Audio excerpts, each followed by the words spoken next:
বাছত জুবিনদাৰ গান শুনি যোৱা মজাই বেলেগ। আৰু এতিয়া মই ভিডিঅ'টো এডিট কৰি থাকোঁতে বহুত বেছি দুখ লাগিছে, কাৰণ এই ভিডিঅ'টো মই তেতিয়াই দিম বুলি ভাবিছিলোঁ। এইটো ভিডিঅ' বহুত আগৰে হয়, যিহেতু মই ভিডিঅ'বোৰ মোৰ দিয়া লেট হৈছে, বহুত দেৰিকৈ দিছোঁ। উপায় নাই, এইকেইদিনো মানে একো ভিডিঅ' বনোৱাও নাই। আৰু এতিয়া যোনবোৰ বনাইছোঁ সেইবোৰ দিব আছেই, চব দিব আছে, মানে গোটেইখিনি খেলি মেলি হৈ গৈছে। আৰু সেইদিনা মই গৈছিলোঁ PG চাবলৈ। মই দুটামান PG চালোঁগৈ। এটা পচন্দ হ'ল, কোনোবা এটা পচন্দ হ'ল, সেইটো মই আপোনালোকৰ পাছত দেখাম কোনটোত মই থাকিম। তাৰপাছত লক্ষ্মী হেনো মোৰ লগত থাকিব। তাইও বোলে তাই ক'লে কি যাওঁ বোলে PGটো চাই আহোঁগৈ, মই থাকিম বোলে।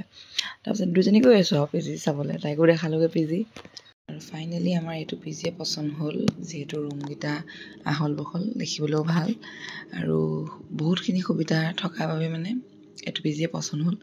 বাকী কিছুমান ৰুম বহুত ঠেক আছিলে, দেখিছে, সেইবোৰ পচন্দ নহ'লে। আৰু এইটো পচন্দ হ'ল, আৰু এইটো মেইন ৰাস্তা কিনাৰতে হয়, সেইটো কাৰণে ভালেই হ'ল।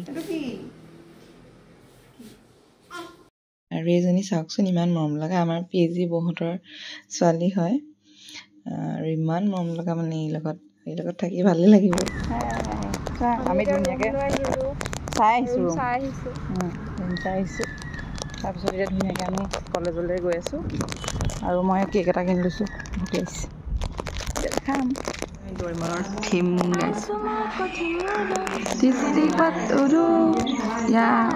হেলিকপ্টাৰ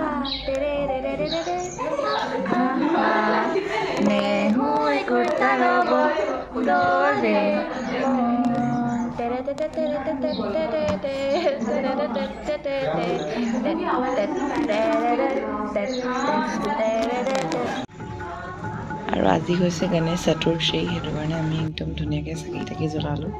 গণেশ বাবাৰ ওচৰত একদম ধুনীয়াকৈ মানে সেৱা চেৱা কৰিলোঁ, চাকি জ্বলালোঁ। আৰু বহুত ভাল লাগিলে তাত গৈ। তাৰপাছত আমাক খিচিৰিও খাবলৈ দিলে, প্ৰসাদ। আৰু এইটো আছিলে মিনি ব্লগ, বাই।